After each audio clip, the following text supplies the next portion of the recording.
বাসা কই কও তো বাবুরা এদিক কেন হচ্ছে কও বইনের বাড়ি যাচ্ছি তোমার বোনি বাড়ি কোথায়? গাড়িয়ার ভিতরে। তাহলে তুমি এখানে আটকিলে কি হবে কও? আমি ওই যে ওদিক দিয়ে মোটরসাইকেল মানে খাড়া করছে আমার সাথে, হ্যাঁ। যে আমাকে ধরি মানে একটা পিছনে সেনাটা কয়েছে যে সেনাটা এলাকায় পড়ে যায়, এত রাত সেনাটা ধরতো হ্যাঁ। পড়ে যায় না যায়, এই কথা জেলায় শুনছি। আমি ওদিক দিয়ে দৌড়েছি, এই দৌড়ের কারণে এদিকে এসে বসি দিয়ে তারপর ঘাটা দিয়ে যাবার ধরছি, ও মা আটক দিছি। বাবলু কোন জায়গায় তোমার বাসা? নবীনগর কয় না কমান্ডোটা? 5 নম্বর। আর ওই তোমার হাতে যে অস্ত্র দেখলে এটা কোন টাকা গলা করি। শাখা খোলা বডি তোমার এই যে তোমার কাছে গাড়ি চালাই আমি, আমার গাড়ি আছে তোমার অটো আছে? তোমার অটো কই? বাড়ি। তো তুমি খালি অস্ত্রটা এতটা নিয়ে কই বেরিয়েছো? ও অস্ত্রটা আরেকজন নিয়েছিল।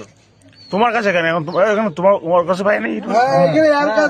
মানে মানে আরেকজন মানে অন্য একটা ড্রাইভার নিছিল, ও টাকা পাঞ্চার হয়েছিল, ওই নিছিল, ওই নিয়ে আমাকে বাজারে দিছি, পাটগ্রামে দিছি। তা আমি কইছি এত রাতে আমি না নাই তোমার বাড়ি নিকেন কাল দেন আলাই। তা কয়েছে না বাবা তুই নিয়ে নে, তোর জিনিস তুই নে, নাই তুই কারো দোকানে থো।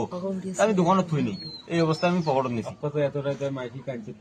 তুমি বলে মানুষের ওই যে বাড়ির ইয়ে কাঞ্চে কাঞ্চে বেড়ে আসো? আরে ওমা কয়েছে কাঁদছে কাঁদছে।